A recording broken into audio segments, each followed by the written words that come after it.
okwogeranga amazima n'okukola obulungi kuli kweyimiriranga oba kuli tweyimiriranga. Nabalagako akantu akatono naye nga kalina omugaso nnyo eri abantu nti buli lwensala emiti abantu mbawaane beetwalira enku. Ebiseera ebisinga neesimbiramuko kasooli wange olulala bwe mala okumugyamu oba olulala olubereberye ne mpaawo abantu okusimbamu emmere yaabwe nga mmaze okuzzaamu emiti gyange. Nabalazeeko ku bantu abamu emyaka giweze mingi ndowooza gisukka myaka 8 ekyo nga nkikolera abantu. Naye nali awo ebiseera ebyo sisharinga nga lubeerera. Naye ennaku ezo nabalagako nga nzigyemu emiti gyange nina abantu bempadde ebifo biri bimeka. Nakukuba, Lusanja, Ndiba ne Kakinzi. Nembalaga nga mpaddewo abantu. Nsinga kuwa abantu ddala abeetaagira ddala abali mu bwetaavu. Okusingira ddala abakyala, abavubuka, n'abantu abakozi abawulira nga beetaaga okukola. Omwana ono omulenzi njagala okumweyanza ennyo kubanga ye yasoose kaguwa akasooka. Omwana ono namuwa ku miti giri egitandise okukula nagibalaga nasimbamu kasooli. Bwe mmala okuggyamu kasooli ne mbawaawo basimbewo ebijanjaalo byabwe. Zaali ziringa acres 4 ez'emiti gyange naye waali wakalu ne bakabalawo. Baabano bannange laba ebibala ebivuddewo. Ensawo zino ziri 11 zanguzizza. Kuno kwogatta ensawo namba yiiyo kiro 14 kuba ebijanjaalo bizitowa yiiyo agimpadde mu bulamba. Nabagamba nti nze tebampa kyabwerere naye omwana alemeddeko n'agamba muzeeyi nkuguzizza ekiro 1,600 eyo ye ttani emu 1.6. Ebijanjaalo biri ku bbeeyi ennaku zino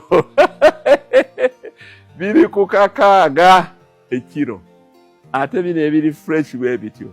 Omwana era n'alemerako n'agamba muzeeyi nze ngenda kukuguza 5,000 buli kiro kubanga wampa wennimira nompa ensigo nompa ekigimusa nompa okufuuyira wampanga n'ez'abakozi muzeeyi siyinza kukuguza nennemerako naye omwana alemeddeko. Naye kati kiri eriggo okukubisaamu kiro 1,600 ng'atunze ku siringisa 55,000. Omwana ono mu myezi 3 afunye sente mmeka era alagawa? Kati ezo zaali acres 4 naye ate alina waalina acres 600 ate tagenda kukomaoko. Era waliwo nina acres 35 bwe naamaliriza okugyamu kasooli wange era nga mbazzeeyo. Bankolera era banyamba. Naye laba ebibala ebiva mu kukola. Laba ebibala ebiva mu kuba n'omutima omulungi.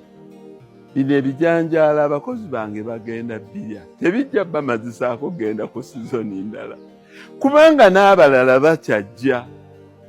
Bwe kati ku luno eka zembawadde ez'okusimamu ebijanjaalo ndowooza zisukka 40. Bwe ziba nnya nga baggyemu zizino ttani emu 1.6 kw'oteeka n'eri kiro 14 ezo ziba 1.8 tonne mu acres 4 naye ate we balina acres 40. I think mwesalirewo kiki kye tulina okukolera eggwanga lino. Mwesalirewo kiki kye tulina okukolera abantu baffe abali mu bwetaavu. Mwesalirewo kiki kye tulina okukolera abavubuka.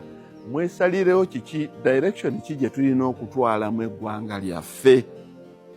Kino nsinga kukigamba abo abatutwala nti mutadde ssente nnyingi nnyo mu programs zammwe naye njagala omuntu omu ayinza okuŋŋamba nti osobola okuleeta evidence ey'omwana omuto mu myaka tannaweza 2 nti mu myezi 3 yayambibwako n'afuna obukadde buno.